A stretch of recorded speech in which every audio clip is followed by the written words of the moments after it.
ಇತಿಹಾಸದಲ್ಲಿ ನಾವು ನೋಡಿದ್ರೆ ತುಂಬಾನೇ ವಿಚಿತ್ರವಾದ ಒಂದಕ್ಕೊಂದು ತಾಳೆ ಆಗದಂಥ ನಾಯಕರನ್ನ ನೋಡಿರ್ತೇವೆ. ಆದರೆ ಚಕ್ರವರ್ತಿ ಅಶೋಕನ ಜೀವನದಲ್ಲಿ ಆದಷ್ಟು ದೊಡ್ಡ ಬದಲಾವಣೆ ಬಹುಶಃ ಬೇರೆ ಯಾರ ಜೀವನದಲ್ಲೂ ಆಗಿಲ್ವೇನೋ. ಒಬ್ಬ ಕ್ರೂರ ರಾಜ ಇತಿಹಾಸದ ಮಹಾನ್ ಶಾಂತಿದೂತನಾಗಿ ಬದಲಾಗಿದ್ದು ಹೇಗೆ? ಬನ್ನಿ ಅಶೋಕನ ಈ ಸಂಕೀರ್ಣ ವ್ಯಕ್ತಿತ್ವದ ಹಿಂದಿನ ಕಥೆಯನ್ನು ಬಿಡಿಸಿ ನೋಡೋಣ. ಹಾಗಾದ್ರೆ ನಮ್ಮ ಮುಂದಿರೋ ಮುಖ್ಯ ಪ್ರಶ್ನೆ ಇದೆ, ಚಂಡಾಶೋಕ ಅಂದ್ರೆ ಕ್ರೂರ ಅಶೋಕ ಅಂತಾನೆ ಕುಖ್ಯಾತನಾದವನು ಇತಿಹಾಸದ ಮಹಾನ್ ಶಾಂತಿದೂತನಾಗಿ ಬದಲಾಗಿದ್ದು ಹೇಗೆ ಸಾಧ್ಯ? ಒಬ್ಬ ವ್ಯಕ್ತಿಯ ಬದುಕಲ್ಲಿ ಇಂಥದೊಂದು ನಾಟಕೀಯ ಪರಿವರ್ತನೆಗೆ ಕಾರಣವಾದ ಅಂಶಗಳು ಯಾವುವು? ಬನ್ನಿ ಇದರ ಬಗ್ಗೆ ಇನ್ನಷ್ಟು ತಿಳಿದುಕೊಳ್ಳೋಣ. ಅಶೋಕನ ಜೀವನವನ್ನ ನೋಡಿದ್ರೆ ನಮ್ಗೆ ಎರಡೂ ಬೇರೆ ಬೇರೆ ವ್ಯಕ್ತಿತ್ವಗಳು ಕಾಣಿಸುತ್ತೆ. ಒಂದು ಕಡೆ ಅಧಿಕಾರಕ್ಕಾಗಿ ಏನ್ ಬೇಕಾದ್ರೂ ಮಾಡೋಕೆ ಸಿದ್ಧನಿದ್ದ ಚಂಡಾಶೋಕ, ಇನ್ನೊಂದು ಕಡೆ ಶಾಂತಿ ಮತ್ತು ಧರ್ಮವನ್ನೇ ಜಗತ್ತಿಗೆ ಬೋಧಿಸಿದ ಧರ್ಮಾಶೋಕ. ಈ ಎರಡೂ ವ್ಯಕ್ತಿತ್ವಗಳ ನಡುವಿನ ಬದಲಾವಣೆಯೇ ಅವನ ಕಥೆಯನ್ನ ಇಷ್ಟು ವಿಶೇಷವಾಗಿಸೋದು. ಸರಿ, ಹಾಗಾದರೆ ಬನ್ನಿ ಮೊದಲು ಅಶೋಕನ ಜೀವನದ ಮೊದಲನೇ ಅಧ್ಯಾಯಕ್ಕೆ ಹೋಗೋಣ. ಅವನ ಆಡಳಿತದ ಆರಂಭದ ದಿನಗಳು, ಅವನ ಮಹತ್ವಾಕಾಂಕ್ಷೆ ಮತ್ತೆ ಅಧಿಕಾರಕ್ಕಾಗಿ ಅವನು ಹಿಡಿದ ದಾರಿಯನ್ನ ನೋಡೋಣ. ಈ ಟೈಮ್ಲೈನ್ ನೋಡಿದ್ರೆ ನಮಗೆ ಗೊತ್ತಾಗುತ್ತೆ ಅಶೋಕ ಅಧಿಕಾರಕ್ಕೆ ಬಂದಿದ್ದು ಎಷ್ಟು ರಕ್ತಸಿಕ್ತವಾಗಿತ್ತು ಅಂತ. ಚಂದ್ರಗುಪ್ತ ಮೌರ್ಯ ಕಟ್ಟಿದ ದೊಡ್ಡ ಸಾಮ್ರಾಜ್ಯಕ್ಕೆ ಉತ್ತರಾಧಿಕಾರಿ ಆಗಲು ಅಶೋಕ ತನ್ನ 99 ಜನ ಸಹೋದರರನ್ನೇ ಕೊಂದ ಅಂತ ಇತಿಹಾಸದ ಕೆಲವು ಕಥೆಗಳು ಹೇಳ್ತವೆ. ಅಧಿಕಾರ ಸಿಕ್ಕ ನಂತರ ಯುದ್ಧಗಳ ಮೇಲೆ ಯುದ್ಧಗಳನ್ನ ಮಾಡಿ ತನ್ನ ಸಾಮ್ರಾಜ್ಯವನ್ನ ವಿಸ್ತರಿಸ್ತಾ ಹೋದ. ಅವನ ಗುರಿ ಒಂದೇ ಆಗಿತ್ತು, ಚಕ್ರವರ್ತಿಯಾಗಬೇಕು, ಅಂದ್ರೆ ರಾಜರ ರಾಜ, ಇಡೀ ಜಗತ್ತನ್ನೇ ಆಳುವ ಸಾರ್ವಭೌಮ ಆಗಬೇಕು ಅನ್ನೋದು ಅವನ ಕನಸಾಗಿತ್ತು. ಅದಕ್ಕಾಗಿ ಅವನು ಯಾವುದೇ ದಾರಿಯನ್ನು ಹಿಡಿಯೋಕ್ಕೂ ಸಿದ್ಧನಿದ್ದ. ಆದರೆ ಅವನ ಜೀವನದಲ್ಲಿ ಒಂದು ಘಟನೆ ನಡೆಯುತ್ತೆ. ಅದು ಅವನ ಇಡೀ ಬದುಕನ್ನೇ ಬದಲಾಯಿಸ್ಬಿಡುತ್ತೆ. ಅದೆಷ್ಟೋ ಯುದ್ಧಗಳನ್ನು ಗೆದ್ದಿದ್ದ ಅಶೋಕನಿಗೆ ಒಂದು ಯುದ್ಧ ಅವನ ಜೀವನದ ದಿಕ್ಕನ್ನೇ ಬದಲಾಯಿಸಿತು.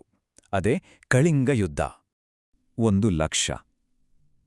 ಇದೊಂದು ನಂಬರಷ್ಟೇ ಅಲ್ಲ, ಕಳಿಂಗ ಯುದ್ಧದಲ್ಲಿ ಪ್ರಾಣ ಕಳ್ಕೊಂಡ ಜನರ ಸಂಖ್ಯೆ ಇದು. ಸೈನಿಕರು ಮಾತ್ರ ಅಲ್ಲ, ಸಾಮಾನ್ಯ ನಾಗರಿಕರು ಇದರಲ್ಲಿ ಸೇರಿದ್ರು. ಅಬ್ಬಾ, ಯೋಚನೆ ಮಾಡಿ, ಈ ಭೀಕರತೆ ಅಶೋಕನ ಕಣ್ಣು ತೆರೆಸಿದ್ದು ಇಲ್ಲೇ. ಸಾವಿನ ನೋವು ಒಂದು ಕಡೆ ಆದ್ರೆ ಇನ್ನೊಂದು ದುರಂತನೂ ಕಾದಿತ್ತು. ಸುಮಾರು 1,50,000 ಜನ ತಮ್ಮ ಮನೆ ಮಠ ಎಲ್ಲವನ್ನೂ ಕಳ್ಕೊಂಡು ನಿರಾಶ್ರಿತರಾದರು. ಗೆಲುವಿನ ನಂತರ ಉಳಿದಿದ್ದು ಬರೀ ನೋವು, ಕಣ್ಣೀರು ಅಷ್ಟೇ. ಯುದ್ಧಭೂಮಿಯಲ್ಲಿ ಕಂಡ ಆ ರಕ್ತದ ಹೊಳೆ ಅಶೋಕನನ್ನ ಒಳಗಿಂದಲೇ ಅಲ್ಲಾಡಿಸಿಬಿಡ್ತು. ಬಹುಶಃ ಇತಿಹಾಸದಲ್ಲೇ ಇದೇ ಮೊದಲನೇ ಬಾರಿ ಇರಬೇಕು ಒಬ್ಬ ರಾಜ ಗೆದ್ದಿದ್ದಕ್ಕೆ ಖುಷಿಪಡೋ ಬದಲು ಪಶ್ಚಾತ್ತಾಪ ಪಟ್ಟಿದ್ದು. ಈ ನೋವೇ ಅವನ ಪರಿವರ್ತನೆಗೆ ಅಡಿಪಾಯ ಹಾಕಿತು. ಇಲ್ಲಿಂದ ಶುರುವಾಗುತ್ತೆ ಅಶೋಕನ ಕಥೆಯ 2ನೇ ಭಾಗ. ಅವನು ಎಲ್ಲವನ್ನೂ ಬಿಟ್ಟು ಬೌದ್ಧ ಧರ್ಮವನ್ನ ಸ್ವೀಕರಿಸ್ತಾನೆ, ಮತ್ತೆ ತನ್ನ ಸಾಮ್ರಾಜ್ಯಕ್ಕೆ ಒಂದು ಹೊಸ ದಾರಿಯನ್ನೇ ತೋರಿಸ್ತಾನೆ. ಅದೇ ಧಮ್ಮದ ಮಾರ್ಗ. ಹಾಗಾದ್ರೆ ಏನಿದು ಧಮ್ಮ? ಇದು ಬರೀ ಒಂದು ಧರ್ಮ ಆಗಿರಲಿಲ್ಲ. ಅದಕ್ಕಿಂತ ಹೆಚ್ಚಾಗಿ ಇದೊಂದು ಜೀವನ ಪದ್ಧತಿ, ಒಂದು ನೈತಿಕ ಸಂಹಿತೆ. ಅಹಿಂಸೆ, ಸಮಾಜದ ಒಳ್ಳೆಯದು ಮತ್ತೆ ಪ್ರತಿಯೊಂದು ಜೀವಿಯ ಮೇಲೂ ಗೌರವ, ಇವೇ ಇದರ ಮೂಲ ತತ್ವಗಳಾಗಿದ್ವು. ಹಾಗಾದ್ರೆ ಧಮ್ಮದ ಮುಖ್ಯ ತತ್ವಗಳು ಏನೇನಿದ್ದು? ಮೊದಲನೇದಾಗಿ ಅಹಿಂಸೆ, ಅಂದ್ರೆ ಯಾವುದೇ ಜೀವಿಗೆ ಹಿಂಸೆ ಕೊಡಬಾರದು.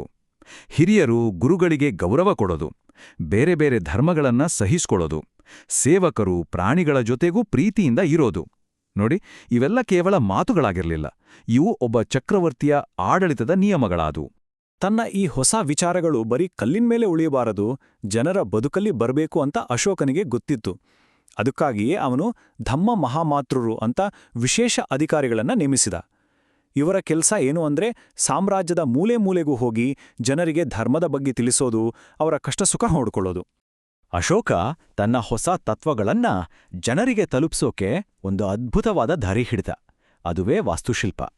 ಬರೀ ದೊಡ್ಡ ದೊಡ್ಡ ಕಟ್ಟಡ ಕಟ್ಟೋದು ಅಷ್ಟೇ ಅಲ್ಲ, ಅದರ ಮೂಲಕ ತನ್ನ ಸಂದೇಶವನ್ನ ಜನರಿಗೆ ಮುಟ್ಟಿಸಿದ್ದು. ಅಶೋಕ ತನ್ನ ಸಂದೇಶಗಳು ಸಾವಿರಾರು ವರ್ಷಗಳ ಕಾಲ ಉಳಿಬೇಕು ಅಂತ ಕಲ್ಲಿನ ಮೇಲೆ ಕೆತ್ತಿಸಿದ.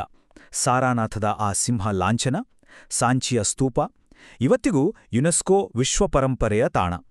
ಮತ್ತೆ ಸಾಮ್ರಾಜ್ಯದ ಉದ್ದಗಲ್ಲಕ್ಕೂ ಕಂಬಗಳ ಮೇಲೆ, ಬಂಡೆಗಳ ಮೇಲೆ ಕೆತ್ತಿಸಿದ ಶಾಸನಗಳು, ಇವೆಲ್ಲವೂ ಅವನ ಹೊಸ ತತ್ವಶಾಸ್ತ್ರದ ಪ್ರಚಾರಕ್ಕೆ ಬಳಸಿದ ಮಾಧ್ಯಮಗಳೇ. ಸುಮಾರು 84,000 ಸ್ತೂಪಗಳನ್ನ ಕಟ್ಟಿಸಿದ ಅಂತನೂ ಹೇಳ್ತಾರೆ. ನೋಡಿ, ಅಶೋಕನ ಪರಂಪರೆ ಇವತ್ತಿಗೂ ಎಷ್ಟು ಜೀವಂತವಾಗಿದೆ ಅನ್ನೋದಕ್ಕೆ ಇದಕ್ಕಿಂತ ಒಳ್ಳೆ ಉದಾಹರಣೆ ಬೇಕಾ? ಅಂದು ಒಬ್ಬ ಚಕ್ರವರ್ತಿಯ ಶಾಸನ, ಇಂದು ಒಂದು ಇಡೀ ದೇಶದ ರಾಷ್ಟ್ರೀಯ ಲಾಂಛನ.